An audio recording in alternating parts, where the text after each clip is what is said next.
Welcome to the Unbound Writers Club. Thank you very much. I really feel actually as if you're being like initiated into the Unbound Writers Club at the moment. Yes. Without maybe kind of knowing, or maybe you weren't knowing what to expect when you said yes to this collaborative book project, but we'll get into that. I had no idea, but I think it's like anything, you have no idea what it really is that you're doing, and we're all making it up as we go along because Exactly. it's all made up. All of life is made up, and the thing is, it's the same when you think decide to start a family and you think you know what that is. You have no idea what you're letting yourself in for. You have no clue. And people will think, oh well, I've done an all-nighter, I've done I've been tired. You have no idea what is coming. No, honestly, you have no clue. And it's the same with business, isn't it? Yeah. And apparently with writing books. Exactly. Who knew? Any kind of creation. And we're going to get into that very shortly, but I always start these episodes with the same question, which is, what does it mean to you to be an unbound writer? So I'm really interested to hear what you've got to say about that right now. Oh, that's interesting.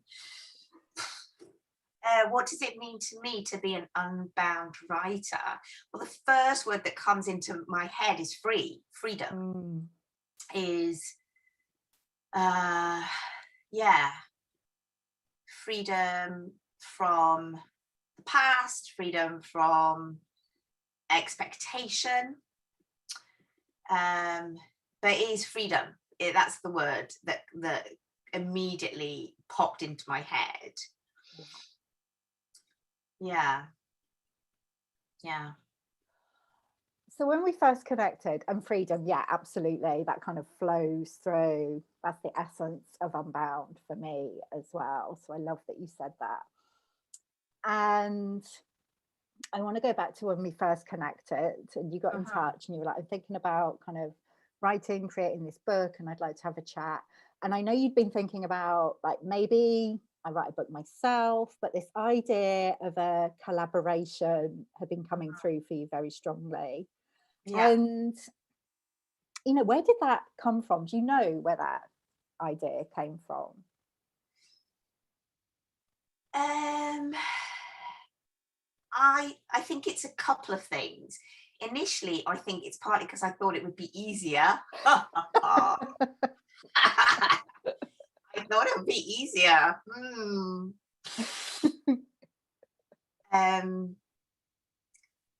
Yeah. And going back to parenting and birth analogies, what just popped into my head was, well, maybe it's like giving birth to one child versus twins. Oh. But neither's easy. So I don't know. But anyway, that's just what popped into my head, so I thought I'd say it. So that was the initial thing, that I thought it would be easier and quicker. Yeah.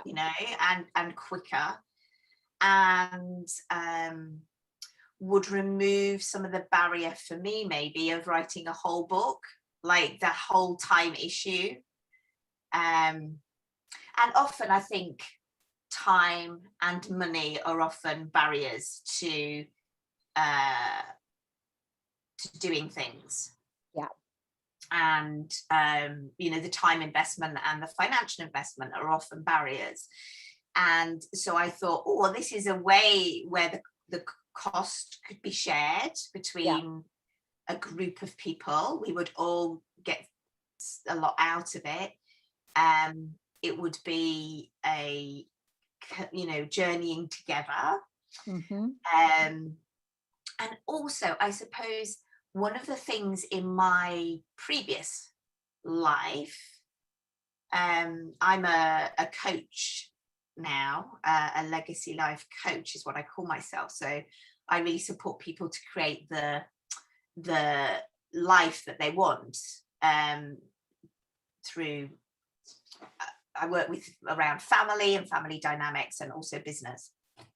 But years ago, I originally trained as an actor, professional actor. And one of the things that I loved, the form of creation in terms of acting that I absolutely loved, was creating a play basically from nothing. So a group of people would come together. Yeah. You would know what kind of have a title or know what you're going to be collaborating around, and then we would create. So it was devised theatre, it's called. And I absolutely loved it. I loved devising. I love that magic that happens. And that you start off without anything really, and you end up with this incredible piece of theatre. And so I suppose for me, it keyed me back into this notion of collaboration, and I think that was in the background. I think in the foreground for me was, it'll be quicker, easier, those things. And then I kind of stepped more into, actually, it's calling me back home. Yeah. I feel that's hit something. I feel really moved. That's calling me back home to an aspect of myself that I've been forgotten, I think maybe, or I haven't been letting out to play. Yeah. I can feel that as well. As you were saying that about being called back home, I kind of feel that's what's happening collectively at the moment as well. Like individually, but also collectively, we're being called back home to be in this energy of collaboration, co-creation, like community, recognizing we don't have to do it all on our own. And when you were talking about that in terms of the theatre and devised theatre, it's like, and you spoke about the word magic, which I my voice is going now, which I know we both kind of speak quite a lot about magic, and it's that magic that happens when people come together, and it's indefinable, and you don't know what's going to happen when everyone comes together. There's like this alchemy, and it is alchemy. That is it. It is alchemy. And like we said, like you said, and I just said, we don't know what's going to happen, like when people come together in that way.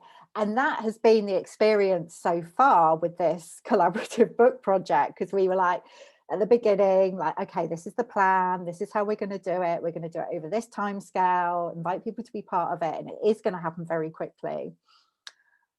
And then it hasn't unfolded like that. It's like the book wanted something different. So what's your experience been like over the past few weeks as we've been in this? Well, I won't lie, it's been massively challenging. It really brought up I think, and I think this happens, right, when we have an idea and we have a plan and we go, right, so I'm going to do this and it's going to go like this, and when it doesn't go to plan and our expectations are thwarted, we get triggered, right? It brings up our stuff. Yeah. And that's exactly what happened,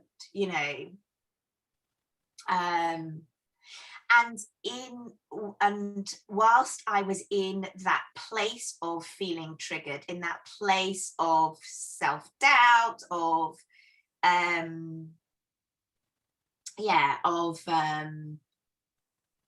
wondering, is this actually something I still want to do? And all of this stuff came up, right? And while I was in all of that, I was disconnected from the alchemy of the book. I was disconnected from the spirit of the book. I was disconnected. I was just disconnected. That is it. That is it. From my power, from, yeah. And so I couldn't even see what was right in front of my face. And this is the thing, we, you know, when we're stuck in, you know, that space of when we're triggered, or, you know, all our limiting beliefs are like hitting us in the face, right? Slapping us around. When that's happening, you know, we can't even see what's right in front of us. We can't, you know, it's hidden from our view. It's in our blind spot. Yeah. Because we're so, those limiting beliefs and those old automatic programs are running the show. Mm-hmm. And when we step out of our comfort zone, when we step out into doing something different, something that is unknown, you know, to keep ourselves safe, we want to just go retreat and go back. We want to, you know, there's a part of us that just wants to keep ourselves safe and keep things known. But the magic and the alchemy happens in the unknown, in that space. Yeah. So it is yeah, it's a process, for sure. It really is. And the very nature of it as well, I was thinking as you were speaking there, Sarah, is it's one that kind of happens in public, because you're inviting other people into the process. You know, you're like, come and be part of this. Like if you're writing a book on your own or creating something on your own, you can have a plan and maybe things don't work out in the way that you expect, but it doesn't matter because no one else kind of can see. Nobody knows about it. That's it. Yeah. But when you're saying to people, right, okay, like this is what I'm doing, I'd love you to be part of it, and we're going to do it like this, and then it doesn't quite happen like that. There's that vulnerability of like, oh, like people are seeing behind the curtain, they're seeing behind the scenes, they're seeing the messy, and that can feel really uncomfortable. Yeah, it's massively triggering. And the interesting thing for me as the instigator of this, is it's my messy everybody sees, right? Yeah. Because everybody else can go, yeah, I'll be part of it, but they don't have to be exposed in the same way. If they don't want to be, they don't. Yeah. You know, and so in some ways they, you know, I think they get such a lot of, from going through that, the process and being part of it, and you know, everything that's involved with the support and the, you know, once it's written and we get into the sharing it out in the world, all of that, it's only in at that point, I think, when the other collaborators will be at that point where they need to where they will feel more exposed, because they'll be sharing it in the world, right? Because it'll be created, and it'll be at that point where they might feel more exposed, because it's launch time. It's the time when you say, actually, I'm in a book, and it's you know, so it's interesting. Yeah. And I suppose I haven't fully kind of thought about why is this, why am I finding it, you know, so challenging, but it is massively exposing for me as the instigator of it. But it's interesting because what I talk about, and what I have talked about, you know, in lives and things like that, is that when we have an idea, when you want to do something, you have a goal, you have a desire to manifest something in the world, you have the desire, tell the world, and then figure it out. Yeah. Because actually, when you do that, that telling the world piece holds you accountable, and it helps you keep going when things get tough, because you've told the world, and you have that aspect of, well, I've said I'd do this, so I'm gonna do it now. Yeah. You know, you have that aspect of it. But when my husband and I really decided that we wanted a certain type of education for our children, with no idea how it was going to happen, that's what we did. We had the desire, and we kept speaking about it. We literally spoke it into existence. We spoke our moving from England to Scotland into existence. We, you know, and in the face of it, you know, that was challenging at times, because we chose to send our children to a Steiner school, which is an alternative to mainstream education, right? Mm-hmm. And so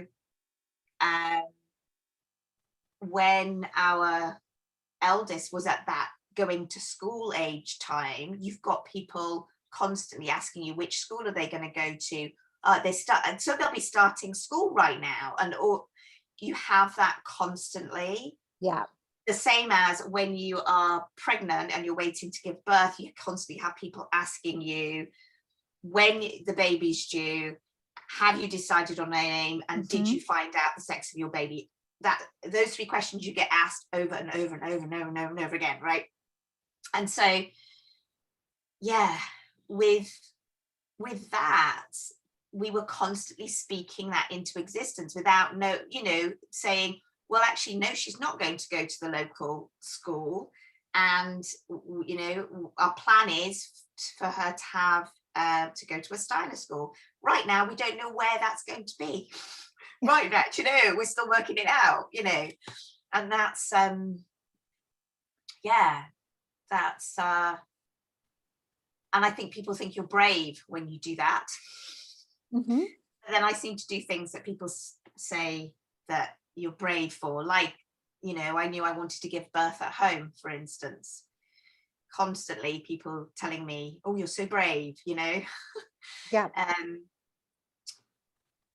So yeah, it's that having a desire, Yeah, telling the world, yeah, or owning that in the world when, you know, when it's comes up in conversation or whatever, and then figuring it out as you go along and being willing to be in the mess of that, I think.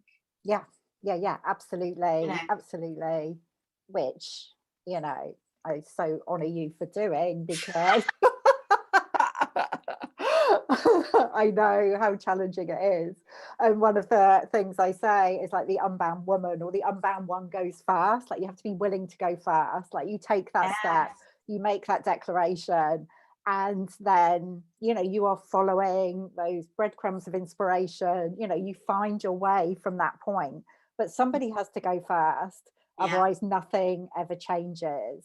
And I love that you've been willing to do it with this project. You know, to put your hand up and say, look, I'm doing this. And what we noticed is, you know, a lot of people are like, they want to know the details. It's like, well, you know, how is this going to work? When is it going to happen? You know, like all of the nitty gritty details, which I completely get. And we're kind of conditioned to, you know, you don't start anything until you've got a really clear plan, and you need to have it all mapped out. But the very nature and of this, you know what, we had that. Well, we did, but yeah, we had that, and the book went, no, it's not going to happen like that, actually. Yeah. So, do you know, but this is the thing, we are conditioned, right, to do it that way. And one of the reasons that I talk about legacy, this book is about legacy, right? It's about doing things differently. It's about, one of the things I know that it's about is getting a message out there that helps people connect with that there are different paths to transformation, that helps people connect with and be inspired to live life the way they want to live on their terms, and that there's, you know, through the inspiring stories of the people who've written the chapters in the book, that they get inspiration, they get ideas from people from these different walks of life. And for me, one of the things that has been coming through for about a year now, just under a year probably, when I was thinking about what my purpose is, And I think legacy is so connected to purpose. You know, our legacy comes from our purpose. It is, I suppose it's a manifestation of our purpose and how we chose, the choices we made, the decisions we made, how we chose to live our lives, the values that we hold. It's all of that. And what was coming through for me was to help to create a legacy of feminine social change, right? Mm-hmm. Through the work that I do. And why? Well, why is because I want our children to grow up in a world where feminine and masculine qualities are equally valued. We do not live in that world right now. Mm-hmm. And so that is something that comes through, and part of this feminine for me, so it's about balance.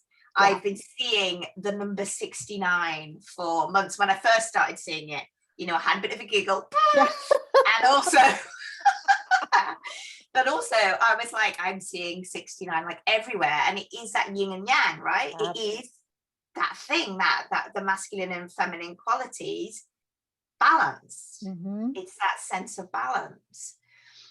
And so I had been focusing on really empowering women, which I think is needed to have more balance, because we live in a patriarchal world, and we're so out of balance. Yeah. We're so our world is so male dominated and male centric that, you know, that needs to be addressed. And you know, within this book, I'm really clear that it's a book with male voices and female voices in mm-hmm. the book, for that reason, because it is this balance that we need both. We need both in our world, so both needs to be in the book, and it is in the book. So I'm really excited to. I've got some lovely collaborators already. But yeah, I started kind of sharing about that because, well, yeah, I think it's an important part of the book in terms of the spirit of it. Yeah. Because for me, I think one of the things I've always struggled with is trusting my intuition, trusting mm-hmm. that the more feminine parts of myself, those feminine qualities. Because of course, in the world, you know, mostly that's not valued, right? Yeah. And is weak and and all the rest of it. And strategy is heralded above intuition, above. Mm-hmm. So it's not surprising that the book went, no, you've gone into the strategy, you've made your feminine parts wrong. Yeah. You know, by trying to do it in this bish bash bosh masculine way. It's not going to go that way. This book is not about that. So it really asserted itself quite strongly and went, no, it's not going to happen like that. Yeah. And I suppose I was calling it a collaborative book, but I wasn't at that point collaborating so much. I was collaborating in terms of people writing the chapters and going through the writing process together, but I wasn't, you know, collaborating in terms of people calling others into the collaboration and things like that. So I'm sort of feeling my way through what it looks like, what the collaboration actually looks like. Exactly. And collaborating with the book, you know, the book, for the book to be part of it. Yes. Which, you know, is something that I encourage when people are writing their own book. You know, it's something that's always a starting place. And it's interesting because I was saying to you, we were having this conversation. It's like, I hadn't even thought about it in terms of this book, which is so strange how sometimes we can switch. We kind of forget things when we're working in a different way. And it's like, no, come back to like come back to your core, come back to like how, you know, what's important to you, come back to your values. And I really feel this book is calling like us and everyone who's going to be involved to really embody that quality of collaboration and Yeah. spirit of co-creation. And also the soul-led piece, which is another conversation that we've had. Like, I think we both know if anything is soul-led, it's not very often like really neat and tidy and straightforward. Yeah, I didn't kind of think about that bit. Yeah. But no, but yeah, it is, because it requires connecting energetically. It requires connecting energetically. And this is what shifted when I came out of that being triggered piece and the, oh my gosh, I can't do it, or maybe I won't do it at all, and all that place. And when I worked through that and I felt those feelings and I allowed them to move through and took some space for that actually as well. Mm. And then when I got realigned with myself, with the book, and what I did was connected with the spirit of the book. Mm-hmm. And I connected with the spirit and the energies of the collaborators. Yeah. Right? Yeah. Of the people. And remember that, you know, when we have a desire, when we want to create something, the decision to create it, the decision to do it, once we decide to do it, it is done. Mm. It is done. And then we're just waiting for the physical manifestation of that. Yeah. Yeah. You know, it's already created. The people are already gathered. I'm just waiting to see exactly who they are. Yeah. Like if you think of time as not being linear, you know, mm-hmm. Yeah. And the book's written, it's done, it's out in the world, right? Yeah, exactly. So yeah. And so having the courage to keep open and connecting and listening.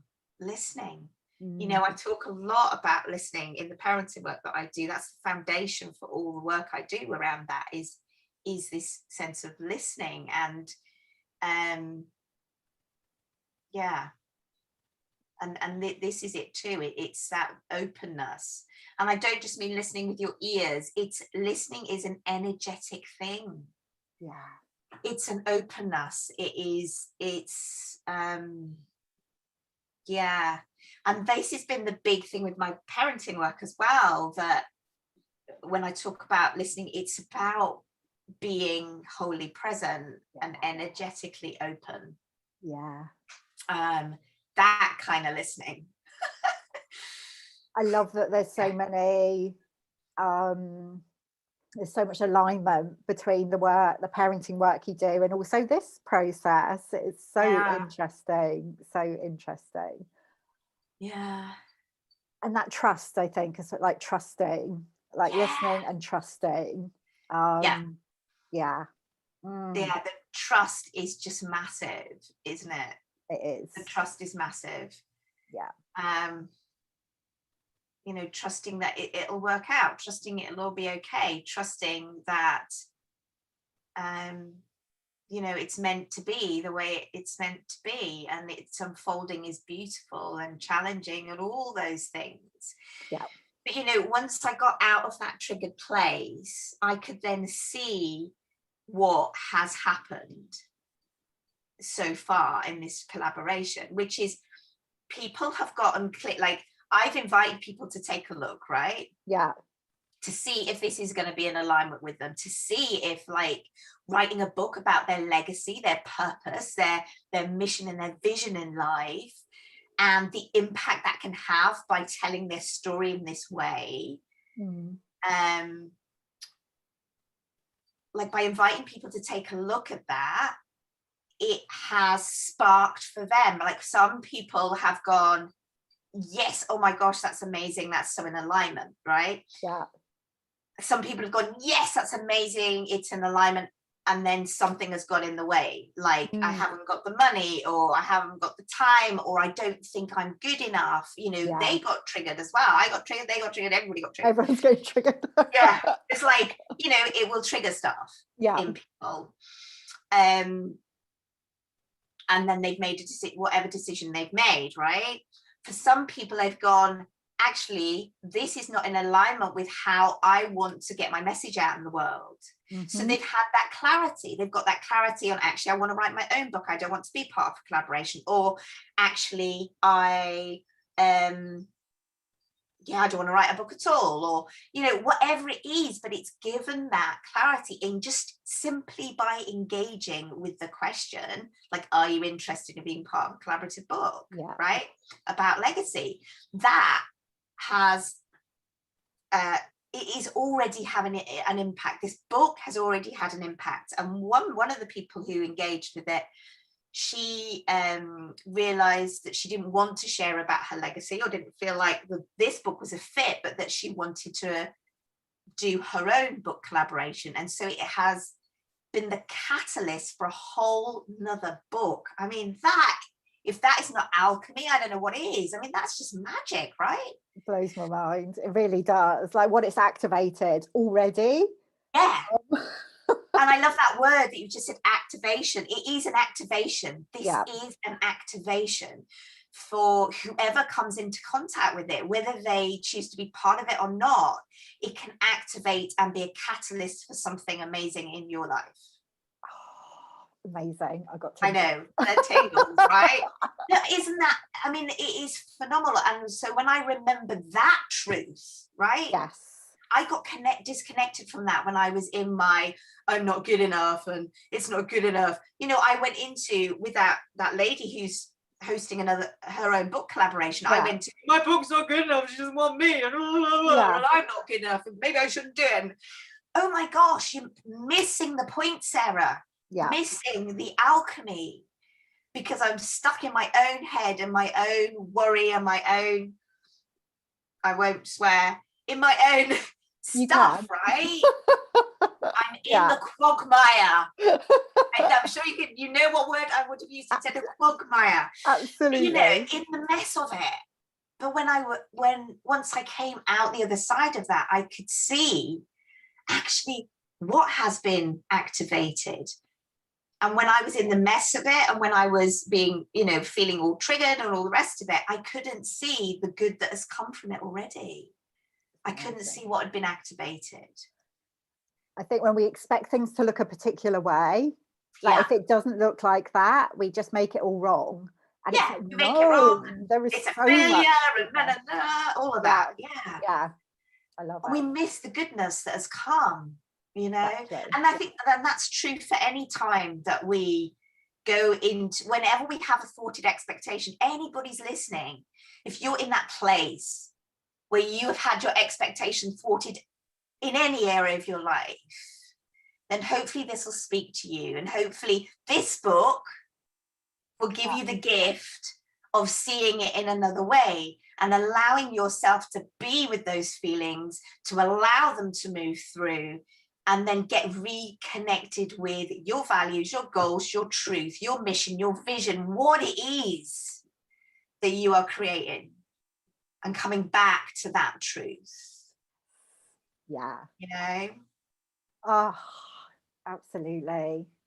So, Sarah, for those who are listening and feeling activated right now, and like, actually, I feel like I want to be part of this, because, you know, there's going to be 13 spots in the book, and that's something that's become clear, the number 13.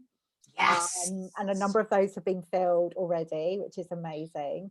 But if somebody's listening and they do want to be part of it, they're feeling that call, what's the best way for them to get in touch with you? Okay, so the best thing to do is,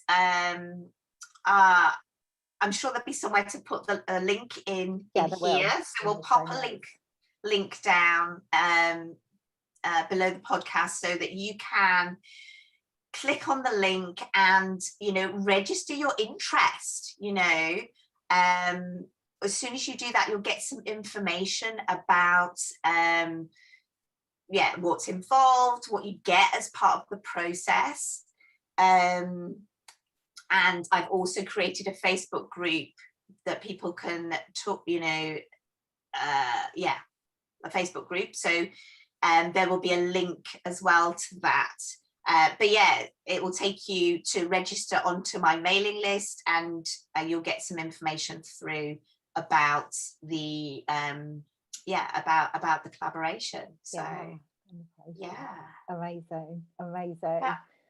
Yeah, so like I said, if you are feeling the call, trust that, get in touch and let's see what wants to emerge. But I'm excited to see what unfolds from this point forward. And Sarah, I am so grateful to you for staying open during this process, and also being willing to have this conversation, because I think sometimes people don't want to talk about kind of the process when they're in it, when they're in the mess of it, and you were like, oh no, let's do it. So I really appreciate that. Probably a week ago wouldn't have been the best time, and this is something, there's being in the mess of it, and there's being kind of having gone through part of it, but not having the path all crystal clear, right? So because I think there's times when you need to be in the mess and in that unfolding and being with all the stuff coming up. And a week ago I would not be having probably this conversation, right? So just to acknowledge that, yes, I am in the process of it, and I'm not in that deep doubting place, right? I've moved through that to a much more powerful place to be able to share from, and so much unknown, and I say that, but actually, is there so much unknown? Is there really? Because actually we've got a structure, but again, it's like, it's this thing of, we have a really clear structure, but there's a gorgeous woman, a mentor that I worked with for a while, who died last year, and it was her birthday on the 25th, so her birthday last week. And she always talked about having a plan and holding it lightly, so having a structure and having a plan, and of course there's a structure, and of course there's a plan, right? But then being able to dance with it, being able to hold it lightly, and so having that masculine quality and that feminine quality, having the structure and the flow, right? Having having that gorgeous balance of the two, which is just delicious, actually. It really is. And I'm looking forward to continuing the dance and seeing where it leads us, and working with this book, because it's just, or playing with this book, because it's just such a amazing process. So thank you so much, Sarah, and thank you for being here in the Unbound Writers Club today. I really appreciate it. Thank you so much. Thank you.